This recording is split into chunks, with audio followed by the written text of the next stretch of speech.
प्रिय छात्रों, आज मैं गोधली भाग 1 के सूखी नदी का पुल पाठ पर चर्चा करने वाली हूँ, जिसके लेखक रामधारी सिंह दिवाकर हैं। यहाँ पर ध्यान देने योग्य बात यह है कि इसके लेखक रामधारी सिंह दिनकर नहीं बल्कि रामधारी सिंह दिवाकर हैं। तो आइए हम लोग सर्वप्रथम जानते हैं रामधारी सिंह दिवाकर के बारे में। रामधारी सिंह दिवाकर का जन्म नरपतगंज अररिया में 1 जनवरी 1945 ईस्वी में हुई।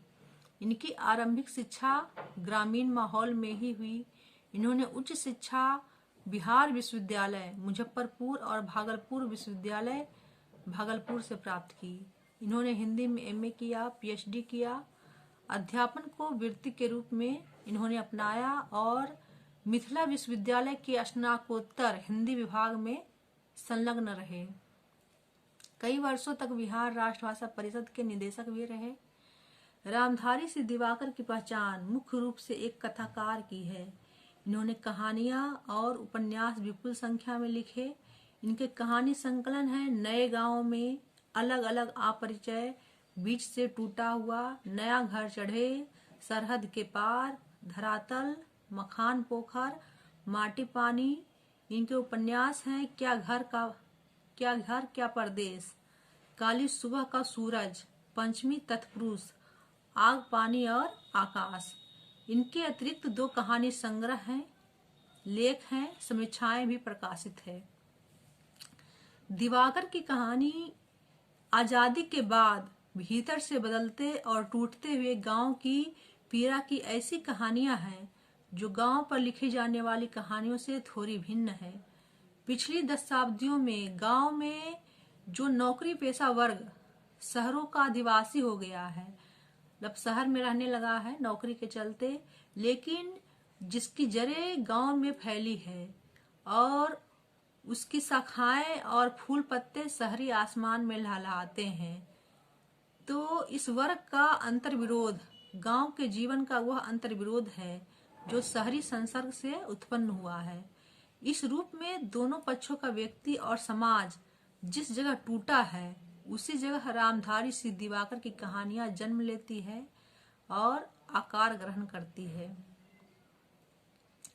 सूखी नदी का पुल गांव के सामाजिक ताने बाने की कहानी है। ताने बाने में आए बदलाव की कहानी है। गांव के उच्च वर्ग और गांव के निम्न वर्ग के बीच लगातार बढ़ती फाक अर्थात लगातार बढ़ती अंतर इस कहानी में दिखती है। साथ ही उस फाक को पाटने वाली मानवीय दृष्टि भी प्रतिष्ठित होती है। इस कहानी की नायिका है लीलावती, जो 14 वर्षों के बाद ससुराल से नैहर लौट रही है। गांव के रेलवे स्टेशन पर ज्यों ही गाड़ी रुकती है, वह उत्साह भरे मन से प्लेटफार्म की ओर देखती है कि नैहर से कोई न कोई तो आया ही होगा। उसे आश्चर्य तब होता है जब वह देखती है कि भैया और उसके दोनों भतीजे सुरेश और नरेश जीप लेकर उसे ले जाने के लिए आए हैं। तो यहाँ उसे बहुत ठेस पहुँचती है, क्योंकि उसने तो सोचा था कि टप्पर वाली बैलगाड़ी आई होगी। और उससे ही बड़ा आश्चर्य उसको तब होता है जब उसके दोनों भतीजे और भाई की खादी जेब में पिस्तौल होती है, और वो भी बिना लाइसेंस वाली। तो आइए जानते हैं कि क्या कहानी है इसके पीछे। लीलावती के विवाह के समय कन्यादान करते समय उसके पिता उसे 5 एकड़ जमीन दान में देते हैं, और वही जमीन उसके भाई के लिए जी का जंजाल बन जाती है। अब चलते हैं उस समय जिस समय लीलावती का जन्म हुआ था। लीलावती के जन्म के समय उसकी माँ का दूध नहीं उतरा था, इसलिए खवास टोली की सहेलिया माँ उसको अपना दूध पिलाकर पालती पोसती है। सहेलिया माँ नई लड़कोरी बनी थी और गोद में उसका बेटा था कलेसर और लीलावती दोनों एक ही माँ का दूध पीकर बड़े होते हैं। तो यहाँ पर एक शब्द आया है लड़कोरी। लड़कोरी का अर्थ क्या है? लड़कोरी का अर्थ है वह स्त्री जिसके गोद में नन्हा बच्चा हो। समय बदला, खपरेल की जगह पक्के मकान हो गए, दरवाजे पर जो है jeep, tractor, thresher machine, generator सब सुविधा उपलब्ध हो गई, बिजली के पोल तक आ गए गांव में। लीलावती 14 वर्ष के बाद जो है अपनी ससुराल से नैहर आई है और पहले वाली असुविधाओं के लिए तरस रही है। लोग सुविधाओं के लिए तरसते हैं, लीलावती पहले वाली असुविधाओं के लिए तरस रही है, क्योंकि उसका विवाह मुंबई जैसे शहर में हुआ है जहां हर तरह की सुविधा उपलब्ध है, और वह गांव में आई है और असुविधाओं के लिए तरस रही है। सखी सहेलियां, नदी, पोखर, खेत खलिहान, टोले, पगडंडिया, नया बाबा का थान, राजा सलहेश का गहवर, बुढ़िया बारी, बरहम बाबा का मंदिर, लीलावती सब कुछ देखना चाहती है। वह खवास टोली का एक चक्कर लगाना चाहती है और सहेलियां माए को 2 साड़ियां देना चाहती है, जिन्हें वह बड़ी लालसा से मुंबई से लाई है। वह कल्पना करती है कि पैर छूने पर वे आशीष देंगी, हमरे ऐसन झुलझुल बूढ़ हो जई है बेटी, यही बात बनल रहे जब तक गंगा जमुना में पानी रहे। कल्पना करते हैं कि अगर हम पैर छुएंगे तो ये हमको आशीर्वाद मिलेगा। यहाँ पर एक शब्द आया है अहिबात, एक देहाती शब्द है अहिबात, और अहिबात का मूल शब्द क्या है? आशीर्वाद। जब आशीर्वाद बनल रहे जब तक गंगा जमुना में पानी रहे। तब लीलावती अपना नैहर आ गई है। शाम में भौजी, सुरेश, नरेश सबकी उपस्थिति में भैया सहेलिया माँ की ख्वास टोली के विषय में जो कुछ कहते हैं उससे लीलावती के होश उड़ जाते हैं। लीलावती काठ की मूरत बनी सुनती रहती है। उसे समझ में नहीं आता है ना कि हो क्या रहा है। और उधर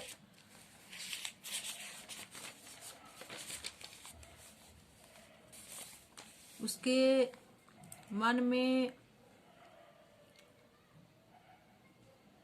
खवास टोली जाने की इच्छा बलवती हो रही है। तो उसके भैया उसको बोलते हैं कि तुम्हारी वाली जो 5 एकड़ जमीन थी उस पर जो है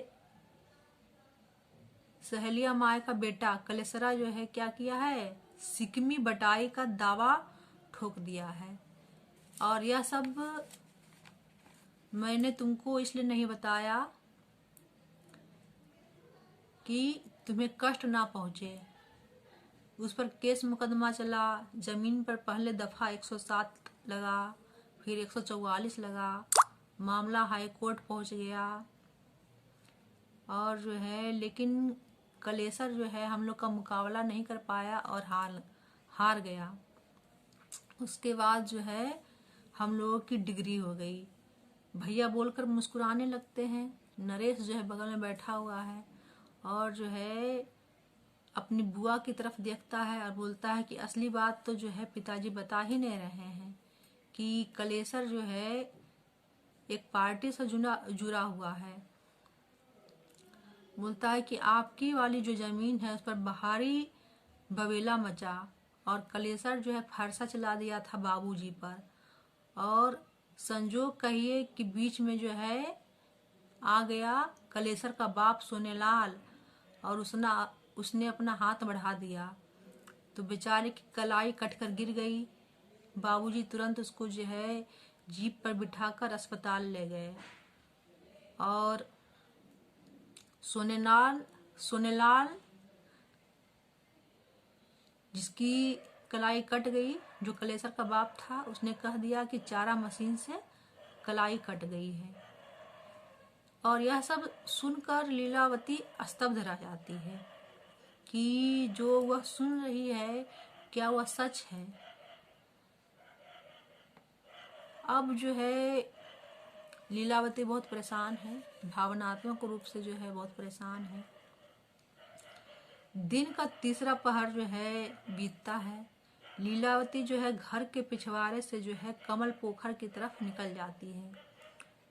कमल पोखर एकदम सुनसान था, ढेर सारी कटेली झाड़ियां उगाई थी। बगल से किसी पेड़ से पंडुकी पक्षी की आवाज आ रही थी और बड़ा ही सुनसान माहौल था। पोखर के ऊंचे मुहार पर खड़ी लीलावती हसरत भरी निगाहों से देख रही है ख्वास टोली की तरफ और उधर से शहनाई की आवाज आ रही है। मीठी मीठी मंगल ध्वनि जो है उसके कान में सुनाई पड़ रही है। अब जो है उसे आश्चर्य होता कि आखिर विवाह किसका है। तो वह जो है पिता पता लगाती है। तब उसका जो है भतीजा बोलता है कि बुआ है ना, अपना हलवाहा बता रहा था कि कलेसर की बेटी की शादी है। और उधर से जो है आवाज आ रहा है, पिया मोर बालक हम तरुणी। तो उसको बहुत आश्चर्य हो रहा है कि इतना आधुनिक जमाना है, लेकिन ये जो विद्यापति के गीत का धुन कौन बजा रहा है। और विद्यापति के गीत का धुन तो जो है सिर्फ रघु काका जानते हैं, क्योंकि लीलावती को अपनी शादी के विदाई के समय रघु काका की बजाई समदौन की धुन याद आ गई। उन्होंने गाया था, बरा रे जतन से सुग्गा रे हम पोसलो, से हो सुग्गा उड़ले आकाश। तब उसका मन अशांत हो जाता है और वो अपनी भाभी से पूछती है। तब जो है उसको पता चलता है कि तो जो है कलेजर की बेटी का शादी है। शेष अगले भाग में।